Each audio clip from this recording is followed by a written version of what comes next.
তো এখন সেই দোয়া শিখাচ্ছি আপনাদেরকে, যেই দোয়া শিখলে আপনারা ঋণ থেকে বাঁচবেন ইনশাআল্লাহ। কত দিবেন বলেন? হ্যাঁ, এই তো শুক্রিয়া। দোয়া করবেন যেন আল্লাহ পাকের দিনটাকে আল্লাহর জমিনে প্রতিষ্ঠা করতে পারি।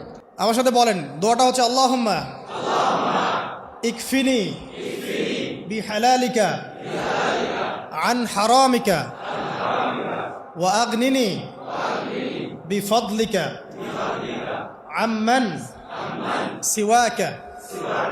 এই দোয়াটা ছোট না, এটা মুখস্থ করবেন, সেজদায় পড়বেন, নামাজের সেজদায় পড়বেন, আত্তাহিয়াতু দরুদ শেষ তারপরে পড়বেন, নামাজ শেষে হাত তুলে করবেন, যখন তখন শেষ রাতটা করবেন। ইনশাআল্লাহ দেখবেন আপনার ঋণ বলতে কিছু থাকবে না ইনশাআল্লাহ। যদি থাকেও, বড় কোনো ঋণ থাকেও, আল্লাহ পাক অন্য কোনো মাধ্যমে এটা শোধ করার ব্যবস্থা করে দিবেন ইনশাআল্লাহ। আমার জীবনে এমন ঘটনাও ঘটেছে, এটা এখন গল্পটা মনে পড়ে গেল তাই বলছে, যে 1,20,000 টাকা ঋণ আছে আমার, শোধ করার কোনো অপশন নাই। আচ্ছা, আমার চোখে ধরা পড়ছে না যে 1,20,000 টাকা আমি কেমনে দিব। কি হলো, হঠাৎ করে আমরা একটা সার্কুলার দেখলাম যে সারা বাংলাদেশে ইসলামিক ট্যালেন্ট খোঁজা হচ্ছে। 2000 এটা মনে হয় 17 কি 18 সালের কথা। হ্যাঁ, 18 না? আচ্ছা, 18। তো হ্যাঁ, আলোকিত কেন। তো এখন আমার ওয়াইফ বলছেন যে আপনি এটাতে অ্যাপ্লাই করেন। আমি বলছি আমি অ্যাপ্লাই করবো, এটা তো আলেম ওলামাদের প্ল্যাটফর্ম, আমি এখানে জেনারেল থেকে আসা মানুষ কেমন করে কি। তো সে বলছেন না, আপনি পারবেন ইনশাল্লাহ, আপনি পড়াশোনা করেন, ইনশাল্লাহ পারবেন।